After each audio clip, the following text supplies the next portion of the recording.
안녕하세요. 까칠한 담임쌤입니다. 재수학원에서 실제로 학부모님들과 학생들을 교육했던 수능정 체크리스트를 같이 살펴보도록 하겠습니다. 체크리스트 자료는 설명란 링크 또는 네이버 블로그에서 다운로드 받고 동영상 시청해 주시길 부탁드리겠습니다. 중요도 순으로 말씀드릴 예정입니다. 지금 수능 시험 때문에 긴장되고 불안하시겠지만 잘 들어주시고 실천해 주신다면 큰 도움 받으시리라 확신합니다. 자, 그러면 가장 중요한 이야기부터 시작하도록 하겠습니다. 학부모님들께서 자녀분들을 수능날 아침에 바래다 주면서 안타깝고 안쓰러운 마음에 또는 학생분들 스스로가 편한 마음에 수능에 응시하도록 하자라고 조언을 해주시거나 다짐하는 경우가 많습니다. 그런데 생각을 해보시면 내 인생의 가장 중요한 첫 단추가 끼어지는 대학교 입학시험에서 긴장하지 않고 편한 마음으로 수능 본다? 저는 실현 불가능한 비현실적인 조언과 다짐이라고 생각합니다. 왜냐하면 긴장을 통제하지 못했을 때 내 준비가 부족하다고 생각해서 부작용이 발생하는 경우가 너무 많았습니다. 따라서 당연하게 생기는 이 긴장을 부정하려 하지 마시고 오히려 긴장을 인정하면서 내가 이 상황에서 문제를 정신 차려서 제대로 풀겠다라고 생각하고 시험에 응시하는 것이 가장 중요합니다. 그리고 두 번째, 많은 학생들이 시험 목표를 설정하고 시험을 보는 경우가 정말로 많습니다. 예를 들면 나는 수능 최저를 맞춰야 돼. 또 나는 재수를 했고 비용을 많이 들였기 때문에 이번 시험에서는 어떻게 해야 돼 라고 생각을 하셔서 과목별로 구체적인 목표 등급이나 점수를 설정하는 경우가 대단히 많습니다. 이런 경우 이 계획이 조금이라도 흐트러지게 되는 경우 부작용이 너무 크게 발생하게 됩니다.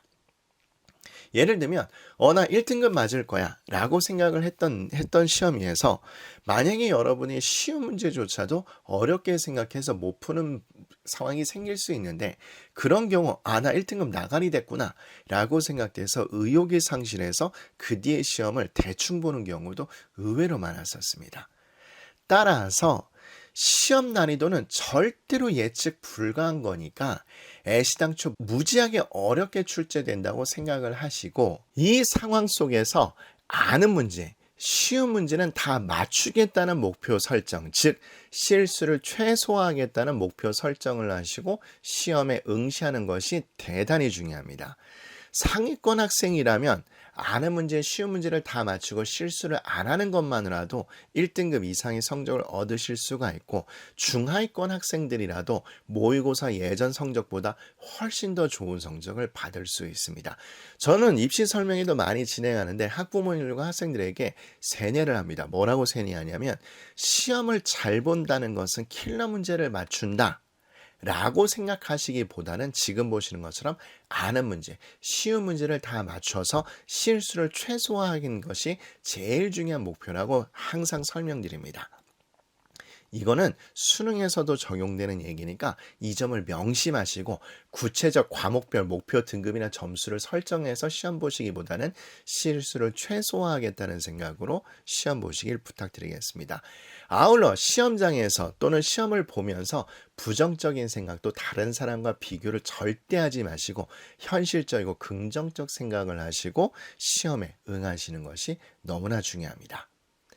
자, 그 다음에 두 번째로 중요한 이야기 2페이지로 가도록 하겠습니다. 자, 이 페이지 수능시험 시뮬레이션 돌리기라고 제목을 제가 잡았는데 많은 수험생들이 실제로 이것을 안 하는 경우가 대단히 많습니다. 선생님, 저 모의고사 때 이런 거 연습하지 않나요? 죄송한데 재수생은 실제로 수능을 봤기 때문에 제 얘기가 무슨 얘기인지 아시겠지만 모의고사로는 연습이 안 되는 부분입니다. 따라서 제 이야기 잘 들으시고 실제 수능장에선 이렇게 해야지라고 생각하셔서 상황별 대처 요령을 시뮬레이션 돌리는 것이 되게 중요합니다. 일단 첫 번째 기본은 이겁니다. 문제가 발생할 건덕지를 애시당초 사전에 차단하는 것이 대단히 중요합니다. 당연한 얘기겠지만 감독관 지시에 절대 복종하는 것을 머릿속에 유념하는 게 중요합니다. 얼마 전에도 뉴스에 나왔었죠. 감독관이 지시했음에도 불구하고 OMR 카드 체크를 해서 빵점 처리되는 경우도 있었습니다. 그리고 전자기기 같은 거, 특히 요새 스마트워치 같은 것도 보급이 대단히 많이 됐는데 그거 외에 오해 받을 만한 전자기기를 아예 소지를 안 하는 것이 대단히 중요합니다. 이건 기본 중에 기본이니까 좀 잘 생각하시는 게 좋을 것 같고, 그 다음에 시험에 응시하실 때 또는 응시하신 후에 머릿속에 어떻게 행동해야 될지 시뮬레이션을 돌리는 게 대단히 중요합니다. 일단 첫 번째로 과목별 문제를 풀었던 순서 또는 시간 분배 루틴이 여러분 모의고사 때 연습을 하시고 나름대로 전략을 세워두셨을 겁니다. 그런데 이 루틴을 제발 부탁드리는데 수능 시험장에서 무너뜨리지 마시고 그대로 유지하셨으면 좋겠습니다. 제가 정말로 거짓말 안 하고 수백 명의 재수생과 상담했었을 때 그 학생들의 수능 실패 이유 중에 하나가 뭐냐면 자신들이 가지고 있던 루틴을 깨부시고 수능에서 이번 수학 시험에서 제가 킬러 문제 봤는데 웬일로 이거 풀 것 같은 느낌이 들어서 여기에 매달렸거든요, 선생님. 근데 이거 하다가 시간 분배를 제가 못해서 시험 문제 틀린 경우가 대단히 많았었습니다. 라는 경우가 대단히 많았었습니다. 여러분 다시 한번 강조하지만 4점짜리 킬러 문제를 푸는 것도 중요하긴 하겠지만 2점짜리, 3점짜리를 여러 문제 확실히 푸는 게 전략적으로 훨씬 더 중요합니다. 따라서 기존에 갖고 있던 루틴을 유지를 해주시는 게 중요하고, 그리고 여러분들이 정답을 옮겨 적는 정답표를 받으셨거나 마련하셨을 텐데 이 정답을 옮겨 적는 것은 필수가 아닙니다. 상황에 따라서 시간의 여유가 되면 옮겨 적으시고 시간이 부족하다면 문제풀이에 집중하시는 게 훨씬 더 좋습니다. 만약에 나중에 수능 끝나고 채점을 할 때 답을 옮겨 적지 못해서 아리송한 문제의 경우가 발생한다면 그때는 틀렸다고 가정하고 채점하는 것이 전략상 훨씬 더 좋습니다. 아울러 의외로 현역 학생들은 잘 모르는 경우가 있는데 수능 시험장에 가서 내 앞에 있는 학생 또는 양옆에 좌우에 내 시야에 보이는 학생이 유명 재수학원 출신의 재수생이거나 아니면 공부를 잘할 것 같은 느낌의 학생이 앉아있는 경우 시험을 같이 시작했을 때 그 학생들의 시험지 넘기는 속도에 영향을 많이 받는 경우가 의외로 많습니다. 멘탈이 조금 약한 학생들이 내가 시험지 넘기는 속도가 늦는 거에 대해서 멘탈이 빠사삭 깨져가지고 수능을 망치는 경우가 대단히 많은데 다른 학생 시험지 넘기는 속도에 신경 쓰지 마시고 자신만의 속도로 자신만의 루틴을 유지해서 시험을 치르는 것이 대단히 중요합니다. 아울러 시험이 종료된 이후에는 제발 부탁이지만 친구들과 채점을 하거나 난이도 평가에 대해서 수다를 떨지 않으셨으면 좋겠습니다. 왜냐하면 이런 행동들이 잘 잡고 있는 멘탈을 엄청 흔들어 무너뜨리는 경우가 많습니다. 이전 시험에 대한 느낌이 어떤지 간에 그에 대해서 신경 쓰지 마시고 감정을 끊어내는 것이 대단히 중요합니다. 제가 정말로 수백 명의 학생들과 상담해서 얻게 된 결과, 즉 수능을 망친 이유가 뭐냐고 상담을 해봤을 때 많은 학생들의 대답은 이거였습니다. 선생님, 제가 전 시간에 시험을 잘 본 느낌이 있어서 그때 도파민이 폭발했는지 흥분을 너무 해서 그 뒤 시험에 실수가 너무 많았습니다. 라고 대답하는 부류가 정말 많았었고, 선생님, 저는 전 시간에 시험을 망쳤다고 생각이 들어서요. 그때 의욕을 상실해가지고 그 뒤에 시험 문제를 제대로 볼 수 없었어요.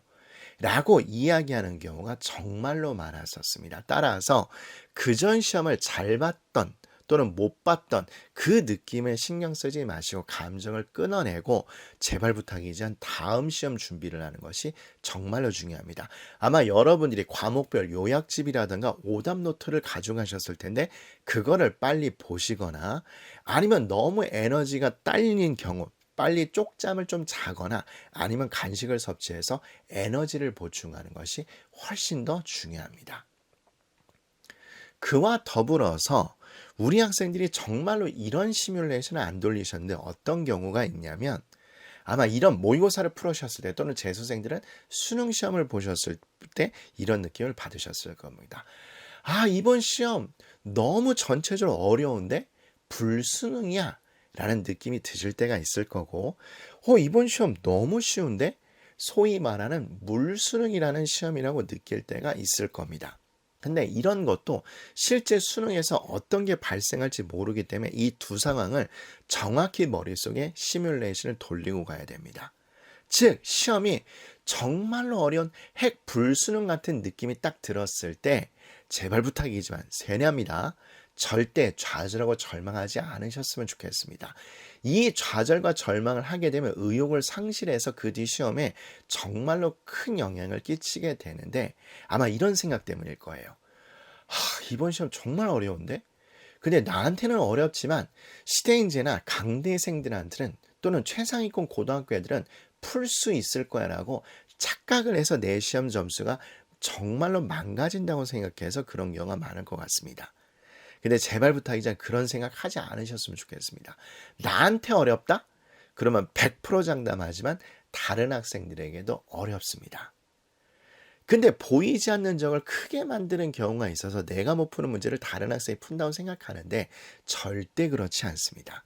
그럼 어떻게 대비를 해야 되느냐? 빨리 냉정하게 정신을 딱 잡으신 다음에 풀 수 있는 문제를 선별하셔서 그 문제를 실수 없이 제대로 푸는 전략을 하시는 게 중요합니다. 왜냐? 내가 풀 수 있는 문제만 제대로 풀어도 표준 점수라는 것이 나중에 보상을 해주기 때문에 그렇습니다. 이거는 제가 15년 넘게 재수생을 가르쳐 봤고 수능 데이터를 분석해 본 사람으로서 자신 있게 말씀드리지만 제 말이 맞을 겁니다. 그래서 냉정하게 풀 수 있는 문제를 먼저 선별해서 풀고 그리고 나서 또 나머지 아리송한 문제에서 풀 수 있는 문제를 선별해서 풀고 그것만이라도 처음부터 끝까지 선별해서 푼다면 표준 점수라는 게 보상해 줄 겁니다. 아울러 두 번째, 이런 것도 제가 응원의 말씀으로 얘기를 많이 해 사실일 겁니다. 우리가 예를 들어서 맨발인데 바닥에 앞정이 몇 개 떨어져 있다. 그러면 우리는 잘 못 걸을 겁니다. 왜냐면 맨발에 찔리면 아프잖아요. 그러면 우리는 정신을 바짝 차려서 발을 신중하게 내들 겁니다. 그렇게 되면 식은땀 흘리면서 걸어 다닐 수 있겠죠. 그것과 마찬가지입니다. 여러분들이 문제 함정을 잘 파악하고 피하고 있을 때 시험이 어렵다는 느낌을 많이 받을 수 있습니다. 그러니까 오히려 그게 긍정의 지표니까 너무 낙심하지 마시고 문제 풀이에 응하시면 됩니다. 아울러 시험이 너무 쉽다고 느껴질 때가 있을 겁니다. 그럼 제가 아까 말씀드렸죠. 도파민이 폭발돼서 흥분 지수가 높아질 수 있는데 그러지 마시고 실수를 유발할 수 있으니까 침착하게 문제를 풀어야 됩니다. 이럴 때는 어떻게 현실적으로 대비하느냐? 검토를 정확히 하는 필요가 있습니다. 왜냐하면 문제가 쉽다고 느껴질 때가 죄송하지만 의외로 함정에 빠진 경우가 그런 느낌을 많이 받습니다. 따라서 함정을 내가 제대로 피하고 있느냐? 아니면 평소 자주 틀리는 부분이라든가 문제를 제대로 점검을 하시는 게 필요하고 아니면 조건들 같은 거 있죠. 특히 수학에서 그런 조건들을 내가 제대로 파악하고 있느냐 점검을 꼼꼼하게 할 필요가 있습니다. 이 두 가지 상황도 마찬가지 상정을 해놓고 머릿속에 시뮬레이션을 여러 번 돌려보고 심지어 OMR 카드 작성을 언제 작성하고 이렇게 어렸을 때는 어떤 부분을 넘어가고 이런 것도 전략적으로 구성하고 응시하는 것이 대단히 중요합니다. 자, 그러면 일반적인 준비사항도 같이 살펴보도록 하겠습니다. 자, 그럼 1페이지로 가셔서 수능 전에는 이렇게 준비하시는 게 좋습니다. 일단 전날 일찍 취침하는 게 좋습니다. 그런데 제가 장담하지만 여러분들 잠 안 올 가능성이 높습니다. 보통 새벽 3, 4시까지 아마 뒤척이다 선잠, 그러니까 좀 잠이 얕게 들 겁니다. 그런데 너무 걱정하지 마시고 다음날 일어나게 되면 정신 집중될 겁니다. 그러니까 너무 걱정 안 하셨으면 좋겠고 단 수면제나 수면 유도제 같은 게 있는 경우도 있으실 텐데 이거 복용은 반드시 전문가와 상의하시는 게 좋을 것 같고 개인적 의견은 복용 안 하시는 게 좋다고 생각합니다. 아울러 수능 뉴스 단골이죠. 지각해서 경찰 차를 타고 가시거나 오토바이를 타고 가시는 경우가 많은데 가급적 여유 있게 일어나서 지각 안 하시는 게 좋을 겁니다. 멘탈을 편히 잡고 시험을 시작하는 첫 번째 시작점이 여유 있게 도착하는 걸 겁니다. 그리고 두 번째, 준비물을 좀 잘 챙기셨으면 좋겠습니다. 신문지나 수험표는 당연한 거고 과목별 요약 노트라든가 교재 같은 것도 잘 챙기셨으면 좋겠습니다. 아울러 도시락, 웃기게도 특히 수저 세트를 잘 챙기셔야 됩니다. 제가 재수학원에서 근무했었을 때 의외로 저희 반 학생들이 도시락은 챙겨갔는데 수저를 아무리 감독관 저희 담당 직원분께서 챙겨주셔도 빠뜨리는 경우가 정말 많았습니다. 그래서 도시락, 수저 세트 잘 챙기시고 간식, 음료 잘 챙기시면 좋을 것 같습니다. 응급처치 약 같은 거 예를 들어서 소화가 안 되는 경우도 있을 텐데 그런 거 챙기는 것도 나쁘진 않을 겁니다. 또 이번 수능 시즌이 사실 예전처럼 정말 추운 시즌에 치러지지 않죠. 지금 뭐 비는 올 것 같다고 일기예보는 나오고 있는 걸로 알고 있는데 어쨌든 난방 시스템이나 온도에 따라서 또 긴장을 많이 하게 되면 또 추위를 많이 느끼는 경우가 많은데 너무 두꺼운 옷 입지 마시고 얇은 옷을 겹쳐 입으시거나 또는 무릎 담요, 방석 같은 거 챙기셔서 온도에 따라 조절하시는 게 중요할 겁니다. 아울러 매번 또 뉴스 왕단골 소재죠. 전자기기도 그냥 애시당초 안 가져가셨으면 좋겠습니다. 오해받을 만한 건 아예 안 가져가셨으면 좋겠습니다. 근데 이게 얼마 전에 뭐 몇 해 전에 있었죠. 부모님께서 도시락을 싸주시다 그 안에 본인도 모르게 왜냐하면 좀 저처럼 나이가 들면 깜빡깜빡하는 경우가 있습니다. 또는 부주의해서 핸드폰이 들어가가지고 그것이 수업 중에 울려서 그 해당 학생이 시험을 못 보게 하는 경우도 있었습니다. 그러니까 부모님께서 도시락 같은 거 싸주시거나 물건을 전달해 주실 때 전자기기 실수 안 하도록 준비하시는 것도 필요할 것 같습니다. 또 의외로 배가 많이 부르면 식곤증 때문에 물론 이해는 합니다만 그런 이유 때문에 안 하시는 경우가 많은데 가급적 거르지 말고 식사하는 게 필요합니다. 아침도 점심도 또 하셔야 될 거고 여러분들 잘 아시겠지만 상당히 에너지가 많이 소요가 됩니다. 수능 문제를 푼다는 게 더더군다나 긴장 속에서 단 식사는 하시는데 가능하면 평상시 메뉴 위주로 또 적절량을 드시는 게 좋고 소화 잘 되는 걸로 찬 음식은 자제하시는 게 좋을 것 같습니다. 또 긴장하는 것 때문에 제가 아까도 얘기드렸죠. 긴장은 당연한 거니까 인정을 하시고 그냥 정신을 똑바로 차리시고 식사를 하시는데 체하실 경우도 있으니까 천천히 식사를 하시는 게 좋을 것 같습니다. 또 간식하고 음료도 가져가실 겁니다, 아마. 그래서 시험이 끝나고 나서 에너지 보충 같은 게 필요할 겁니다. 물론 필수로 먹어라 이건 아닙니다. 그랬을 때 여러분 뭐 몸에 잘 맞는 거 드시면 되는데 단 너무 뜨거운 거 보온병에 또는 뭐 텀블러 같은 거 가져가시겠죠. 그때 화상 입지 않도록 조심하시고 초콜릿 같은 거 드셨을 때 여러분 아시겠지만 에너지바의 견과류 같은 것이 치아 사이에 끼거나 또 입안이 좀 텁텁해지는 경우가 있습니다. 그렇다면 그런 경우 대비해서 구강 청결제 같은 것도 가져가시는 것도 좋을 것 같습니다. 아울러 선생님 저 너무 긴장돼서 청심환 같은 거, 신경안정제 또는 고카페인 음료 같은 거 가져가는 거 어떻게 생각하세요? 또 졸음방지에도 그게 좋을 것 같은데 뭐 이런 생각이라면 이거는 만약 하실 거다. 그럼 미리 좀 해보시고 부작용 확인하는 게 필요합니다. 예전에 저희 반 학생 같은 경우에 원래 커피하고 카페인 음료가 좀 이렇게 그 반응이 좀 세가지고 잘 안 먹는 친구가 있는데 영어 시험 때 졸리는 걸 방지하기 위해서 좀 먹었답니다. 실제 수능장에서. 근데 심장이 너무 벌렁벌렁 해가지고 시험을 제대로 못 봤다고 이야기하는 친구도 있었으니까 이런 거 드실 때에는 미리 먹어보고 부작용을 확인해 보는 게 필수인데 개인적으로는 안 드시는 걸 추천드립니다. 특히 여학생들 같은 경우 이것도 상담 사례로 되게 많이 왔는데 너무 아프신 경우가 있잖아요. 그래서 이 관련 호르몬 약물제를 처방하는 건 어떻게 했냐 물어보는 경우가 되게 많았었습니다만 제가 의사와 약사가 아니기 때문에 이 부분은 반드시 전문가와 상의하시고 복용을 결정하시는 게 좋을 것 같습니다.